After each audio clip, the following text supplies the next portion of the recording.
These are 3 super easy and practical ways for you to improve your distribution right now as a goalkeeper.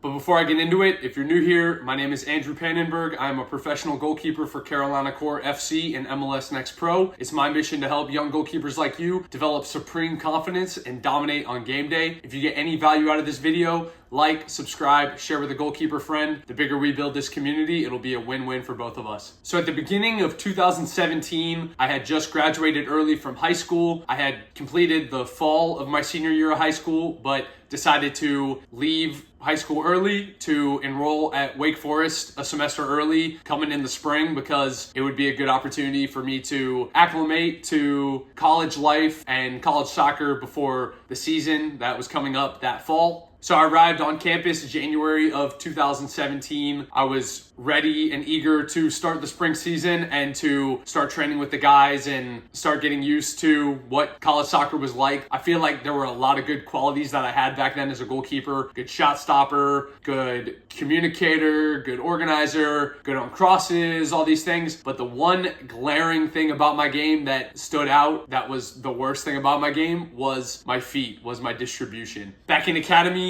we didn't really play a lot out of the back with my team, and we didn't really work on our distribution and our feet too much in goalkeeper training. So that was an area of my game that I feel like I had neglected before I went into college. And the ironic thing about all of that is Wake is a program that loves to play. It's a very possession-oriented team, and they love to play out of the back, especially starting from a goal kick from the goalkeeper. And like I said, that was an area of my game that was not my strong suit coming into Wake. And to make matters even more tough for me when I got there, was the other goalkeeper who had been starting the year before was actually a product of Barcelona's academy, and he was a little shorter of a keeper, but he was amazing with his feet. So needless to say, when I got there, I quickly found out that my feet were not good enough, and I struggled very heavily when I got there. I remember some of the first small-sided games we would play. The guys on the other team that I would play against in small-sided quickly found out that my feet were bad, especially my left foot. And this is how every small-sided game would start. I'd have the ball, I'd give it to one of my center backs, they would play it back to me, they would shape their runs, the attacking forwards, so that I had to use my left foot. I would take a touch to put it on my left foot because I had nowhere else to go, and I would either do one of two things. I would kick it straight out of bounds and it would be their ball, or I would pass it right to one of their strikers and they would just score on me. And that happened for weeks and weeks and pretty much the whole spring. And ultimately, it was super frustrating to not be able to use my feet very well. And it ultimately culminated in our last spring game. So we played UVA, was our final spring game. And the last spring game, usually everyone on the team plays. It's the last game of the spring. The spring doesn't count for anything. So it was just a chance for everyone to play. And we were up also 5-0, that we won the game 5-0. And I was the only person who didn't play in that game. I had my end of the spring meeting with the coaches just the following week. My head coach had told me that I had trained so bad the week before leading up to it, especially my feet were so bad that he said he couldn't play me in that game. He didn't feel comfortable, and he also said he didn't want to wreck my confidence if I was to go in the game and make a mistake or whatever it was. But my feet were so bad that I didn't even play in the last spring game where every other person did. And I remember walking out of that meeting and vowing to myself that I was going to find ways that summer and going forward to greatly improve my feet. And I vowed that that was no longer going to be a weakness in my game. So these are the 3 things that I came up with and started to use and have used since then, since 2017. So for the past 7 years now, to work on my feet and to make my feet actually now a strong point in my game. So these are the 3 ways that I think will be able to help you. So number 1, go out to a field. When you go out to train, have a bag of balls, have a target. So be that a friend or a small goal or something like that. Set your phone up behind you on your shoe or a tripod iPod or whatever it is, put your phone on slow-mo mode and record yourself kicking the ball. So for me, I think this is a really good one for improving your weak foot, but it can be just as good for your strong foot as well. But for me, I would set up my phone behind me on my shoe on slow-mo mode, and I was able to start to see some of the tendencies that I had, especially with my weak foot, my left foot, and I was better able to improve them. One of the best ways that we can start to create change in our lives in general is just to have awareness first before we can make any change, right? We have to know the issue is there and what the issue looks like before we can even change it. So before I was doing this, I was just guessing of how I improved my feet because I didn't know specifically what I wasn't doing right. So what I did was I would record one video kicking the ball with my right foot,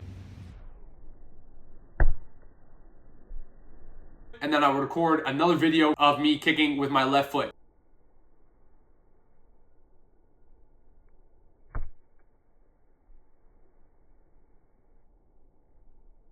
So what I was able to do and see once I did the kicking was I would literally pick up my phone and look and see, okay, with my right foot, there were certain things that I was doing. And obviously my right foot was my strong foot. So there were a lot of things I was doing very well and very natural just because I'd used my right foot thousands of more times than I used my left. But then I would look at the left foot video and see that I was doing things a lot differently. And so what I would do is I would watch that left foot one and see how it differed from the right. And then I would go back, set the phone up again, just so I could keep seeing how I'm kicking. But when I would kick the ball this time, I would have certain cues in my head that I would be saying that would help me strike it differently. So for example, with my left foot, a lot of the times I would sink down when I'm planting and then kick as opposed to keeping my body upright, which I do with my right foot. I also, when I follow through, would swing my left foot pretty high as I follow through as opposed to with my right foot. Once I hit the ball, I keep it pretty low. So once I recognized those things, I had that awareness, I would start to kick with my left foot, but I would say in my head those cues of what I just learned from the video so I could try to improve them and change them when I kick. So just those two examples right there, I would say things like stand tall and keep my foot low when I follow through. I would repeat those over and over in my head, and obviously I wouldn't start kicking the ball like I do with my right foot with my left, like right then and there, just because I'm saying the cues in my head. But it helps me create that change and start to do it a little bit differently and make those micro adjustments. So setting up the phone behind you, putting it on slow-mo mode, and being able to watch your right and left foot for me is huge. I would also say have a target, something you can aim at, so you can see the ball went a little to the left of where I wanted to go. It went a little to the right of where I wanted to go. There's a field by my house where I grew up that has a giant net behind the goal, and there are poles throughout the net. And I would start to go to this field and I would aim for the pole, but then the net was there too, so it also kept the ball from going over a fence or anything. But I would use the pole as my target, and it was nice to see, okay, it went to left of the pole. So next I need to aim a little bit more to the right, or I need to hold on to it a little bit more. So it would go a little bit more right. So have some kind of target. So it's almost like feedback to see, okay, what do I need to do different in the future? So use the phone, use your slow-mo mode. That has been a very instrumental way of improving my feet, but mostly my weak foot, my left foot.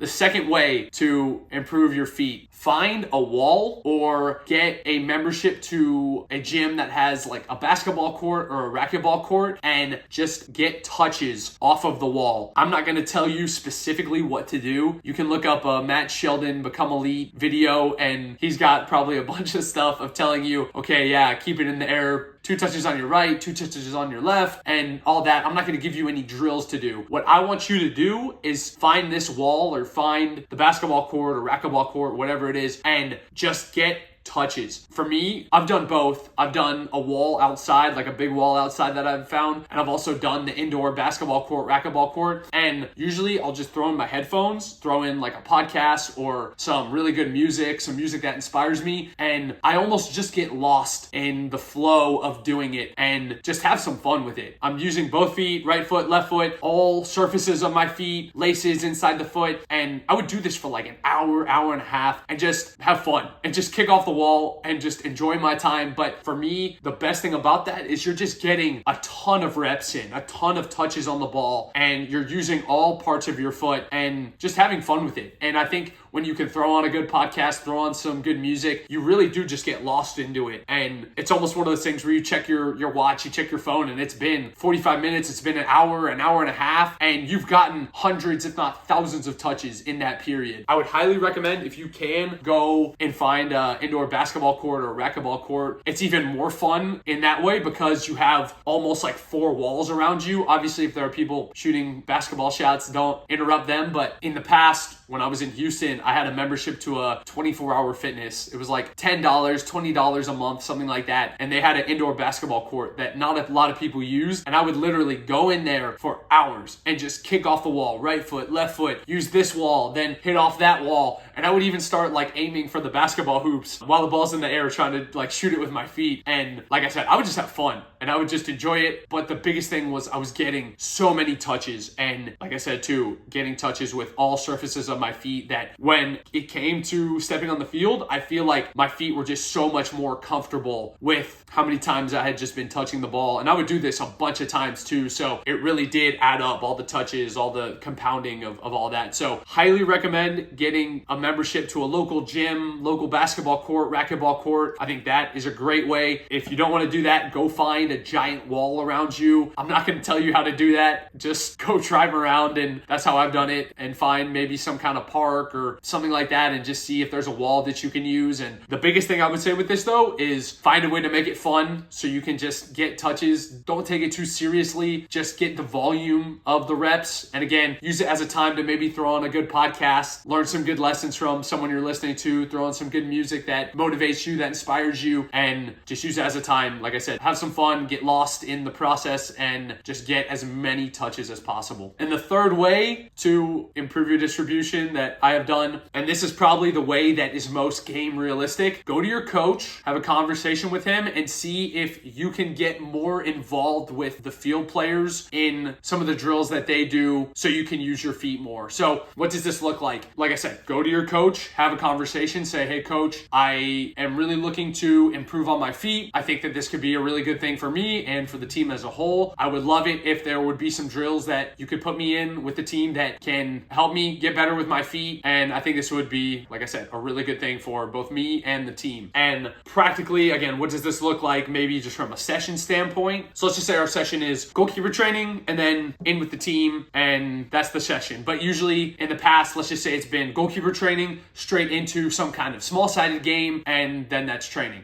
But now, once you've had this conversation with your coach and maybe he's open to it, now it might be you and your goalkeeper coach go out 15 minutes earlier, you get your goalkeeper work in, and then once the field players have done their warm-up and their activation and all that, and then they're getting into a passing pattern or some kind of possession drill, maybe now you as the goalkeepers can get into that with the team. You're doing the passing pattern or you're doing the possession drill. Maybe you're like a bumper at the end of the grids. And the best part about this method, this strategy, is that, like I said, it's game realistic. You're with the field players who, let's be honest, their feet are probably better than yours, and you're having to make game time decisions of avoiding defenders, playing slip balls, having to make decisions of where to play, and almost making mistakes and having to learn from them. And it's the most game realistic. It's not game realistic to go and hit off a wall. It's not game realistic to go and hit balls at a target with your camera behind you. I think those are great methods, but this one is the one that that I think will give you the most comfort and poise when it does matter on game day of getting a ball passed back to you and having to slip it through a gap between attackers. And it's the most game realistic, so it'll make you the most comfortable on game day. So how do we do this? Like I said, go and have a conversation with your coach. Go and have a conversation with your goalkeeper coach. I think you should really emphasize the fact that you want to improve your feet. You think it would be a really good thing for you and the team as a whole. And if you have any kind of coach that is smart and wants to win, he will be open to this. Hopefully there's a way that maybe you can go out a little earlier with your goalkeeper coach so that you can get involved with the team earlier and maybe get involved in some of these possession drills, passing patterns. For me, this has been one of the best ways that I have improved my feet. I remember when I first started getting more involved with the team back in college that time, I would make a ton of mistakes, but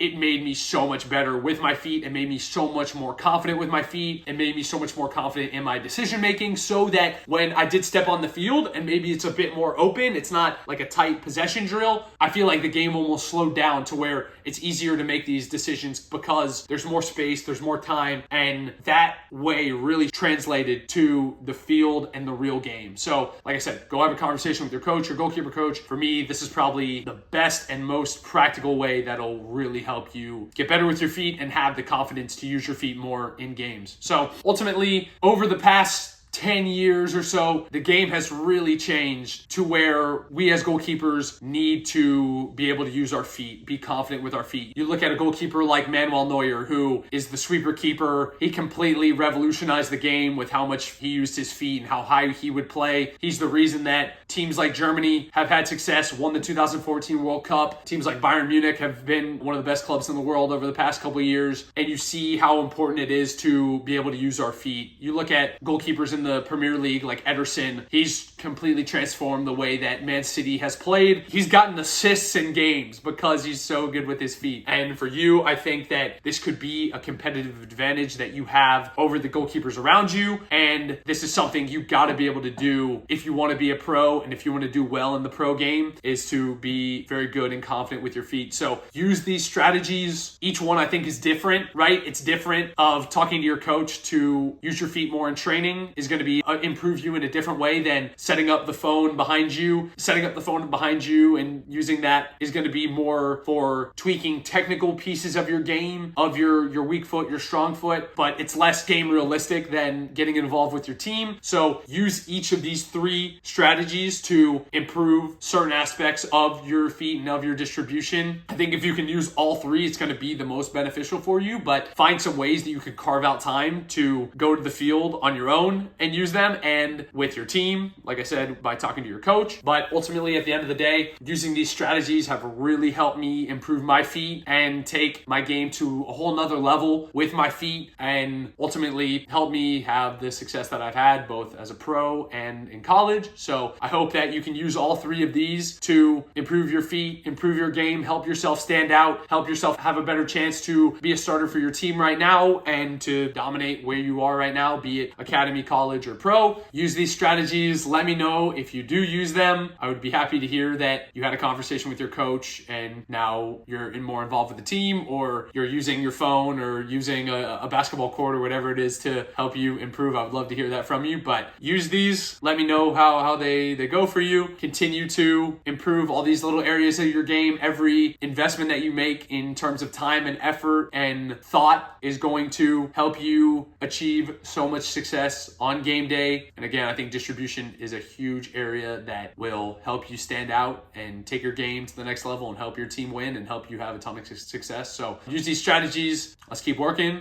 and we'll talk soon.